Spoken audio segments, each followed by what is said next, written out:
Polda Metro Jaya telah menunjukkan ijazah asli Joko Widodo dalam gelar perkara khusus tuduhan ijazah palsu yang digelar pada Senin lalu. Penunjukan ijazah asli tersebut dilakukan atas seizin dan kesepakatan seluruh pihak yang hadir dalam forum gelar perkara khusus, baik dari pihak tersangka dan pelapor. Kami sampaikan bahwa dalam forum gelar perkara khusus tersebut, atas seizin dan kesepakatan para pihak dalam forum, penyidik telah menunjukkan ijazah atas nama Joko Widodo yang diterbitkan oleh Fakultas Kehutanan UGM sebagaimana telah dilakukan penyitaan oleh penyidik dari pelapor Bapak Insinyur Haji Joko Widodo. Meskipun ijazah asli telah ditunjukkan penyidik kepada Roy Suryo CS, namun ia tak bergeming dan yakin ada rekayasa pada ijazah yang ditunjukkan. Roy Suryo menilai ijazah Joko Widodo yang ditunjukkan polisi pada gelar perkara khusus berbeda format dengan ijazah yang terbit pada tahun 1985 dari Universitas Gadjah Mada. Hasil dari kami tentang 99,9% palsu itu tidak berubah, tidak bergeser 1 mili pun. Ya, bahkan sampai the last minute, kami akhirnya sama seperti klaster 1 tadi, dipertunjukkan sebuah barang yang diklaim itu adalah ijazah asli, katanya ijazah analog dari seorang yang namanya Joko Widodo. Saya harus berkata dengan terus terang, saya bukan hanya hobi komputer, saya adalah seorang tukang potret sejak zaman analog dulu.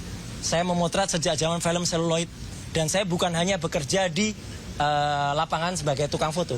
Saya adalah orang yang juga bekerja di kamar gelap.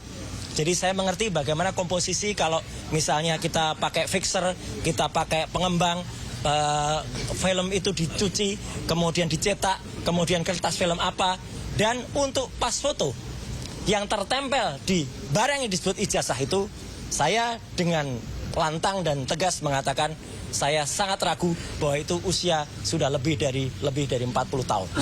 Terlalu tajam, terlalu baru barang itu sebagai sebuah foto yang dicetak dengan kertas foto di tahun 80-an.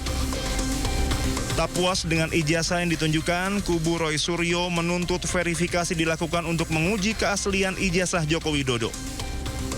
Tim Liputan Anyus melaporkan. Pemirsa, penyidik Polda Metro Jaya telah mengumumkan hasil gelar perkara kasus dugaan ijazah palsu Presiden ke-7 Joko Widodo. Polisi pun menyarankan untuk mengajukan pra-peradilan kepada para tersangka yang tak terima hasil dengan keputusan tersebut.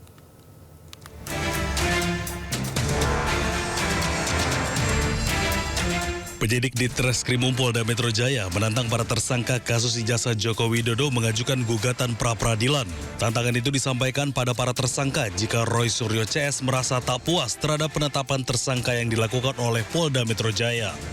Adapun terhadap penetapan tersangka yang sudah kami lakukan, apabila para tersangka atau kuasa hukum keberatan, maka dipersilahkan untuk melakukan pengujian melalui mekanisme pra-peradilan sebagaimana yang sudah diatur dalam KUHP.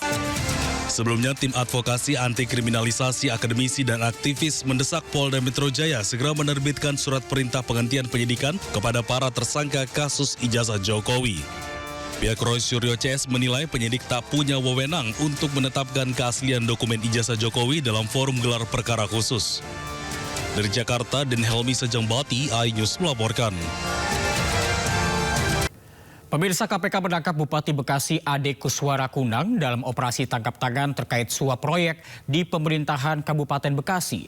Bupati Bekasi ditangkap bersama 6 orang lainnya dan diperiksa intensif di gedung KPK.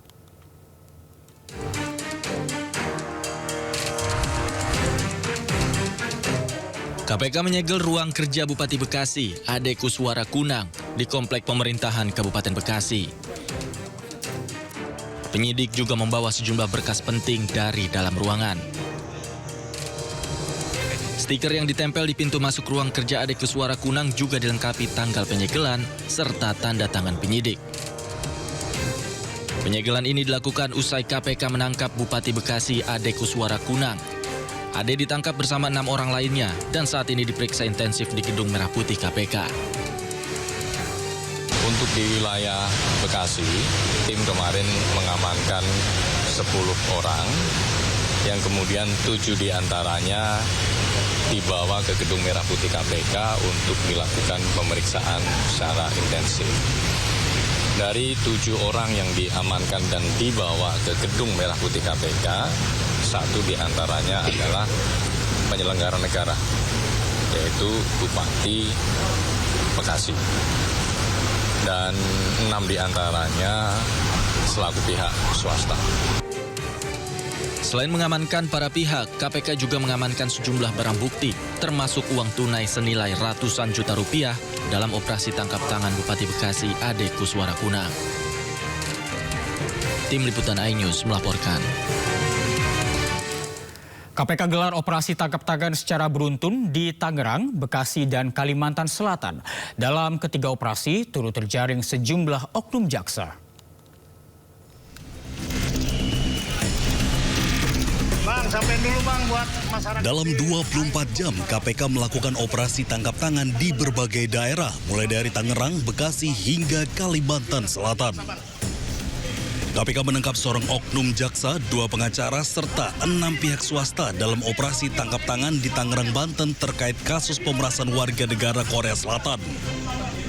KPK pun menyerahkan 2 orang, salah satunya oknum jaksa beserta barang bukti hasil OTT di Tangerang, Banten kepada Kejaksaan Agung.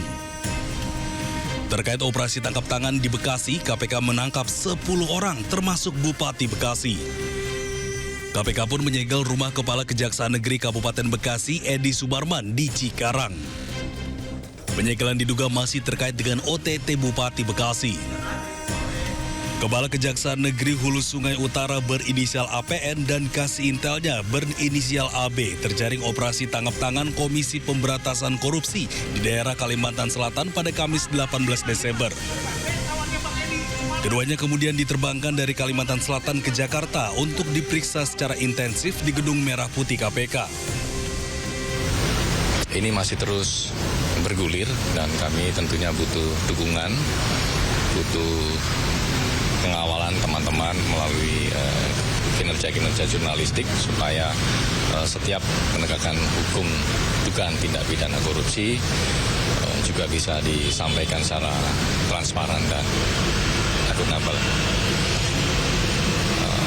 Kami tidak bisa memberikan apa-apa, yang bisa KPK berikan hanya upaya dan kinerja terbaik dalam upaya pemberantasan.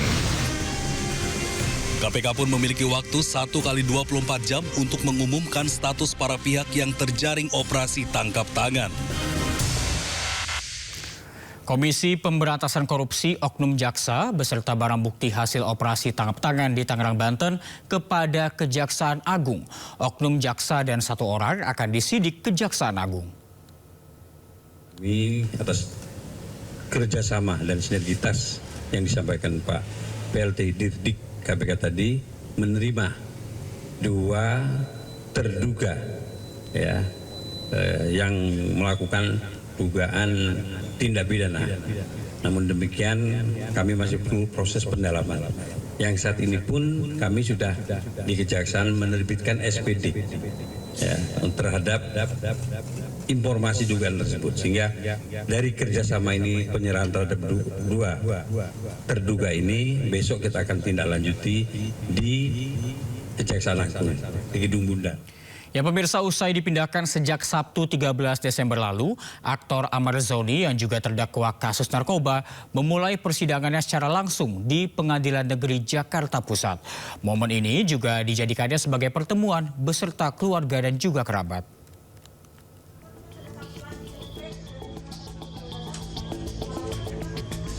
Aktor Ahmad Zoni yang menjadi terdakwa dalam kasus kepemilikan narkoba menghadiri langsung sidang lanjutan kasus kepemilikan narkoba di dalam rutan di Pengadilan Negeri Jakarta Pusat. Hal ini dilakukan usai Direktorat Jenderal Pemasyarakatan menyetujui permohonan jaksa penuntut umum terkait pemindahan sementara Amar dari Nusa Kambangan ke Jakarta demi kelancaran sidang.